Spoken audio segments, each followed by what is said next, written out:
ભરૂચ શહેરના ward number 1ની 15 જેટલી સોસાયટીઓમાં રસ્તા, પાણી, ગટર અને સ્ટ્રીટ લાઇટની સમસ્યાનો ઉકેલ લાવવા માટે સોસાયટીના રહીશોએ આજે ચીફ ઓફિસર અને પાલિકા પ્રમુખને રજૂઆત કરવા પહોંચ્યા હતા, જેને લઈને પાલિકા પ્રમુખે આ સમસ્યા ઉકેલવાની ખાતરી આપી હતી.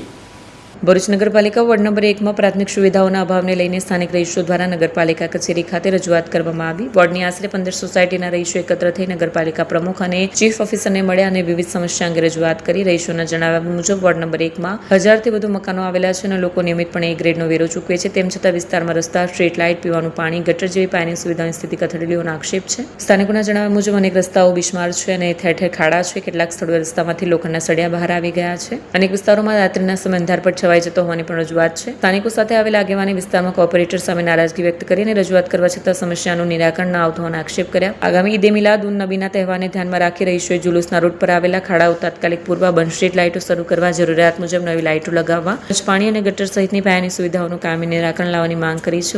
ઉલ્લેખનીય છે કે એક દિવસ અગાઉ જ ભરૂચ નગરપાલિકા વિપક્ષના નેતા દ્વારા પણ ઈદે મિલાદના રૂટ પર સફાઈ, સ્ટ્રીટ લાઇટ સહિતની વિવિધ સમસ્યાઓને લઈને રજૂઆત કરાઈ હતી. ત્યારે હવે વોર્ડ નંબર 1ના રહીશોની રજૂઆત બાદ તંત્ર દ્વારા સમસ્યાઓનું નિરાકરણ માટે શું કાર્યવાહી કરવામાં આવે તે જોવું રહ્યું. કોઈ જાતની સુવિધા નથી, સ્ટ્રીટ લાઇટ નથી, રસ્તાનું પણ ઠેકાણું નથી ને રાતે કોઈનાથી ચાલતું પણ ના હોય, બીક લાગે. બાઇક લઈને આવવું હોય તો પણ વિચારવું પડે. જંગલ જેવું લાગે છે ને સાપ પણ મોટા મોટા ફરે છે અહીંયા. કોઈને ચાલતું આવવું હોય તોય 2 વખત વિચારવું પડે.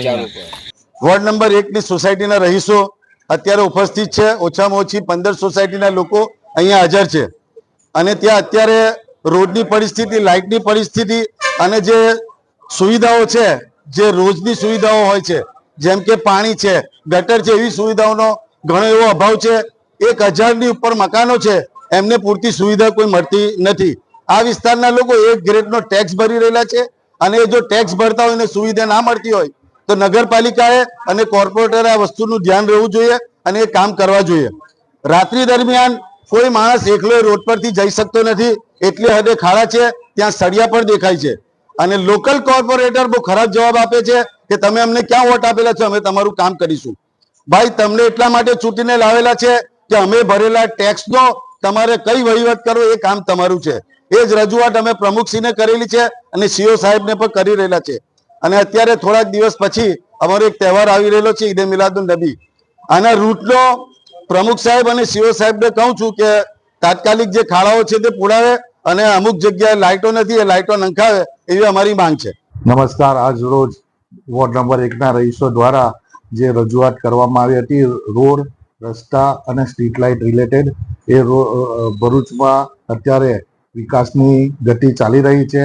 એ ગતિના અનુસરણમાં 2-3 દિવસમાં વોર્ડ નંબર 1માં વિઝિટ મારીને એ લોકોના પ્રશ્નોનું નિરાકરણ કરી અને એ લોકોના જે હકના પ્રશ્નો છે એને વાચા આપવામાં આવશે.